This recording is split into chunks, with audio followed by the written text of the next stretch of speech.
सोलापूरच्या राजकारणात दिलीप मानेंचा मोठा प्रभाव होता, पण 2014च्या विधानसभा निवडणुकीत सुभाष देशमुख यांनी मानेंचा पराभव केला।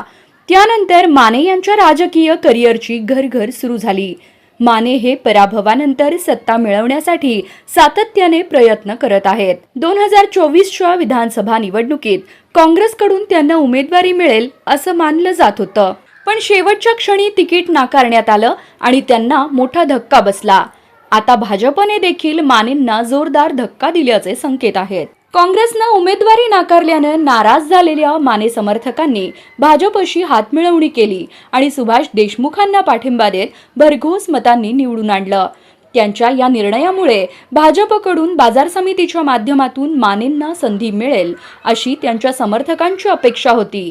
मात्र आता भाजपनेही त्यांना बाजूला सारल्याचं चित्र दिसत आहे। सोलापूर बाजार समितीची सूत्र भाजपने सचिन कल्याण शेट्टी यांच्या हाती दिली आहेत। त्यांनी सर्वपक्षीय पॅनल उभे करण्याची रणनीती आखली आहे, त्यामुळे माने पुन्हा एकटे पडण्याची शक्यता आहे। कल्याण शेट्टी हे सध्या सोलापूरच्या राजकारणातील प्रभावी नेता मानले जात आहेत, त्यामुळे काँग्रेससह अनेक नेते त्यांच्यासोबत जाण्याची शक्यता आहे।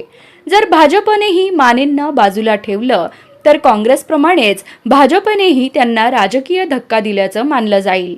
भाजपच्या या निर्णयामुळे माने समर्थकांमध्ये नाराजी पसरली आहे। आता माने यांची पुढील रणनीती काय असेल याकडे सर्वांच्या नजरा लागल्या आहेत।